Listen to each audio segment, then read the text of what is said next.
Je vais commencer d'abord par vous présenter quelques réflexions sur l'aménagement du territoire. En Alsace, je m'excuse d'avance chez nos amis lorrains et champenois, et après de voir quelle est la réalité finalement des pouvoirs locaux sur ces questions d'aménagement du territoire pour répondre, ou en tout cas pour essayer d'illustrer justement ce thème-là. Alors l'aménagement du territoire, je parle sous le contrôle de M. Matou, qui est un spécialiste de ces questions, mais c'est bien d'essayer d'organiser les activités humaines dans l'espace. Donc, je vais parler de façon très concrète, je ne suis pas un universitaire, donc surtout en matière de transport et d'urbanisme. Alors, l'aménagement du territoire, naturellement, cette organisation, c'est bien sûr un domaine qui est lié à la géographie. Et on espère normalement qu'en temps de paix, la géographie gagne sur l'histoire, et que justement cette organisation soit faite rationnellement par rapport aux réalités géographiques qu'on rencontre. Alors on est ici en Alsace, dans une façon géographique ou géologique, dans une vallée. On se trouve dans une vallée, la vallée du Rhin, avec d'un côté les Vosges et la plaine qui s'étend jusqu'au Rhin. Il y a une plaine de l'autre côté, c'est le Pays de Bade et la Forêt Noire. Avec d'un côté les Vosges et la plaine qui s'étend jusqu'au Rhin. Il y a une plaine de l'autre côté, c'est le Pays de Bade et la Forêt Noire. Toutes les vallées dans le monde sont organisées en ayant une vision sur les deux côtés des rives. La vallée du Rhône est bien sûr comprise avec une organisation de part et d'autre du Rhône. Malheureusement, qu'est-ce qu'on constate en Alsace ? Nous ne fonctionnons pas au niveau de l'aménagement du territoire comme une véritable vallée. Depuis 70 ans, le Rhin n'est pas compris comme le cœur de cette vallée, mais véritablement comme un mur dans la réflexion de nos politiques, locaux et nationaux, pour l'aménagement du territoire. Et donc, je vais essayer de vous l'illustrer rapidement. Je vais commencer par justement ce Rhin, la question des routes et des autoroutes qui aménagent un territoire qui est quand même largement et densément peuplé. Regardez tout le monde à cet exemple et voit la carte de l'Alsace. Combien nous avons de franchissements sur le Rhin? Et depuis quand ces franchissements ont été construits? Depuis les 40 dernières années, combien de ponts et de nouveaux ponts ont été construits pour justement réaliser cette cohérence au niveau de l'aménagement du territoire de toute la vallée? Nous avons un seul pont autoroutier au niveau de Mulhouse. Tout le reste, alors qu'on voit le trafic dense que nous connaissons, tout le reste n'est que des petites routes. Et encore, à l'époque, pour ceux qui ont suivi l'histoire, elles ont été créées simplement parce qu'on mettait des barrages et parce qu'on voulait utiliser la productivité du Rhin en matière hydroélectrique. Donc c'est uniquement cette vision utilitariste qui a fait qu'on a finalement que quelques ponts qui, comme dit, ne sont vraiment pas nombreux depuis les 40 dernières années, alors que vous l'avez tous vu, les autoroutes, les contournements de villages, les ronds-points, eux, se sont multipliés. Donc on voit véritablement où est l'intérêt.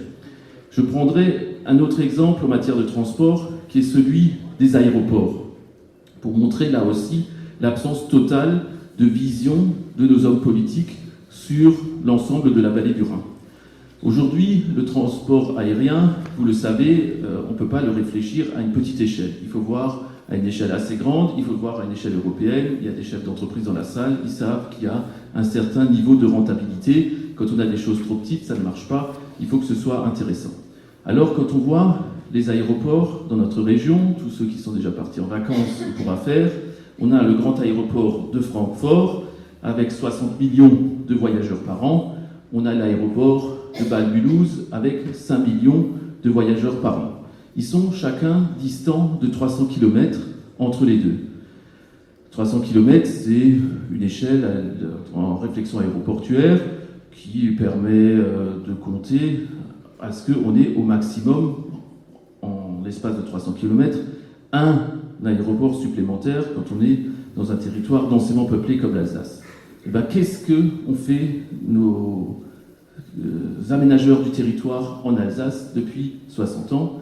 Ils se sont échillés à ce qu'il n'y ait pas un seul aéroport qui, cette fois, soit un aéroport de qualité, mais ont laissé pulluler plusieurs aéroports qui tous sont en dessous d'un seuil de rentabilité. Vous le savez bien, on a ici en Alsace l'aéroport dans le Bas-Rhin, l'aéroport de Ensheim, qui fait à peine un peu plus de 1 million de passagers. Et vous avez de l'autre côté, à 50 km au nord de Strasbourg, un autre aéroport qui fait aussi un peu plus que 1 million de passagers. Ces aéroports n'ont pas les destinations suffisantes pour être véritablement attractifs. Vous le savez aussi, le Parlement européen, nos parlementaires qui se plaignent de venir à Strasbourg, c'est une des causes fondamentales de ce rejet de Strasbourg, la difficulté, quand vous venez de Lituanie, de Grèce ou d'Irlande, de pouvoir accéder correctement à Strasbourg, qui n'a pas de véritable aéroport. Et donc, je rappellerai rapidement l'histoire de ces aéroports, vous m'excuserez, mais pour bien comprendre la logique qui est aberrante et qu'on a en Alsace. L'aéroport d'Ensheim, c'est un ancien aéroport militaire qui, au développement du trafic aérien dans les années 70, a été transformé en aéroport civil. Le drame, c'est qu'il se trouve au sud de Strasbourg. Au sud de Strasbourg, quand on réfléchit à l'échelle des aéroports, il n'y a pas énormément d'activités. Vous avez encore Colmar avec un petit potentiel touristique, mais la réalité de la population, quand on regarde une carte démographique, fait qu'on voit bien que Strasbourg, avec on va dire grosso modo un demi-million d'habitants, est à proximité d'une autre agglomération qui lui aussi représente un demi-million d'habitants, qui est l'agglomération de Karlsruhe, avec aussi à proximité de Karlsruhe, en tout cas entre Strasbourg et Karlsruhe, un potentiel aéroportuaire important qui est Baden-Baden. Alors Baden, on va dire, voilà, c'est parce que j'habite pas loin effectivement, mais Baden-Baden a le même nombre de nuitées que Colmar au niveau touristique. Il faut s'en rendre compte sur l'impact que ça a. Alors quand vous voyez cette réalité qui existe dans la vallée du Rhin, n'aurait-il pas été logique qu'on ait justement entre Karlsruhe et entre Strasbourg un seul aéroport qui soit suffisamment important pour pouvoir être attractif et pour avoir de nombreuses liaisons, puisqu'on n'a que 80 km entre Strasbourg et Karlsruhe, et qu'à 40 km ça aurait été possible. Cet aéroport, vous le savez bien, il existe, c'est le Baden Air Park de Baden-Baden, qui est un ancien aéroport construit par les Canadiens. Cet aéroport, vous allez dire, si c'est pas fait, oui, c'est que voilà, l'histoire a fait qu'on n'a pas pu travailler ensemble, et voilà, c'est deux États. La réalité est un peu différente. C'est que l'aéroport de Baden-Baden, quand les Canadiens sont partis après la chute du mur, était en vente. Et là, tous nos hommes politiques alsaciens n'ont pas vu l'opportunité qu'ils avaient de pouvoir peut-être mettre la main sur cet aéroport, pas dans un réflexe français ou jacobin, mais dans un réflexe de coopération transfrontalière pour pouvoir faire un aéroport qui soit intéressant dans la vallée du Rhin supérieur. Ils ont raté cette occasion. C'est un entrepreneur badois qui l'a repris. Résultat, cet entrepreneur a fait faillite dans un scandale qui était au même niveau que le Crédit Lyonnais en France. On a eu une deuxième occasion de reprendre la main pour essayer d'avoir une vraie réflexion et un vrai aéroport. À nouveau, les hommes politiques alsaciens ont raté cette occasion.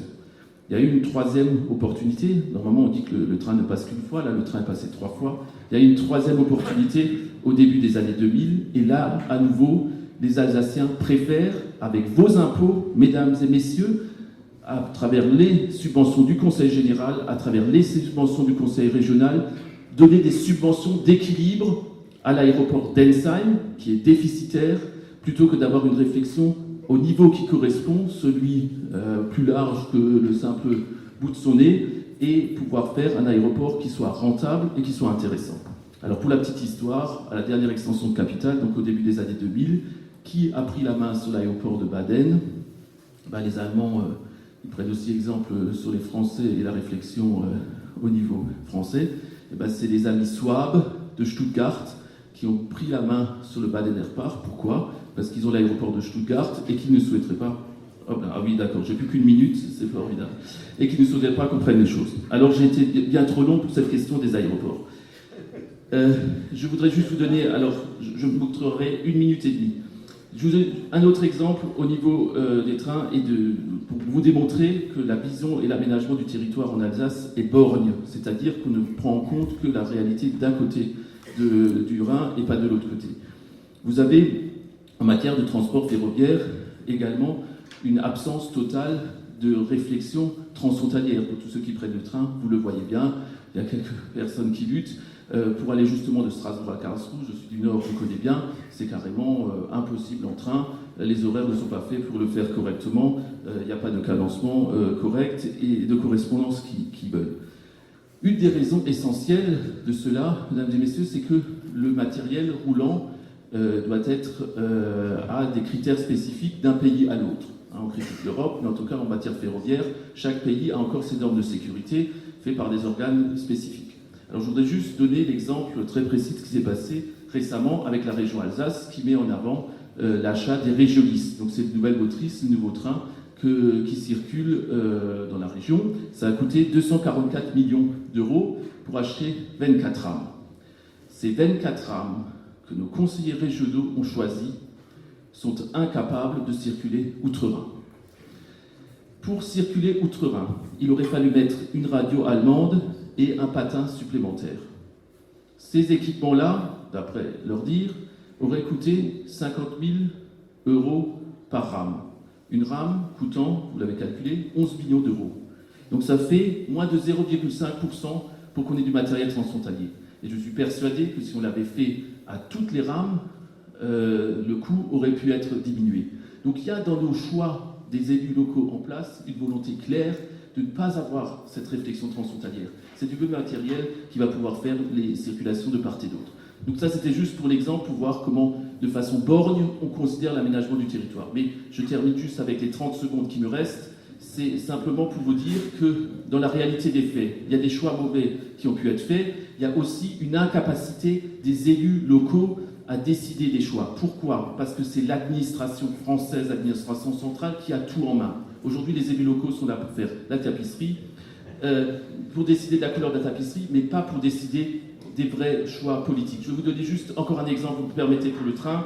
Si après, posez-moi des questions, parce que j'ai encore beaucoup d'autres choses à dire. Juste pour les tarifs des trains, on vous dit la région s'occupe des TER. Vous avez vu comment elle s'occupait au niveau du matériel roulant. Je vous donne juste un autre exemple. Les tarifs pour les TER ne sont pas décidés par les élus locaux. C'est Paris qui décide des tarifs pour les élus locaux. Paris décide des dégâts, Paris décide des tarifs, Paris décide des conditions de sécurité avec les conséquences sur le matériel roulant. Comment vous voulez mener une vraie politique ferroviaire ici en Alsace si vous n'avez pas ce potentiel de décider sur les tarifs et ainsi de rendre plus attractif le train par rapport à la route? Voilà, je suis désolé de vous dire ça. Je vais faire, Monsieur Matou, vous m'excuserez, juste un peu de politique pour vous faire comprendre aussi l'intérêt de cette réunion. Je vais citer un site internet qui s'appelle Unissons nos énergies, qui est celui de la liste menée par Philippe Richert. Transport, donc c'est les grands principes pour ces élections. Transport. Le transport est au cœur des compétences régionales. L'enjeu pour le Grand Est est évident. Relier les 3 régions historiques qui ont investi depuis des décennies au sein de leurs propres limites administratives pour faciliter l'accès à tout le Grand Est, quel que soit l'endroit où on se trouve. Un chantier immense et de très longue haleine. Quelle est la réflexion sur la réalité géographique? Quelle est la réflexion sur le transfrontalier? Vous le voyez bien, on essaye aujourd'hui, par une région incohérente, qui est clairement incohérente, de nous forcer à respecter cette incohérence, alors qu'on a des besoins avec tout le transfrontalier, avec toute la réalité du Rhin supérieur, pour faire une vraie réflexion d'aménagement du territoire au niveau transfrontalier, ce qui n'est pas le cas avec ces politiques qui sont menées actuellement.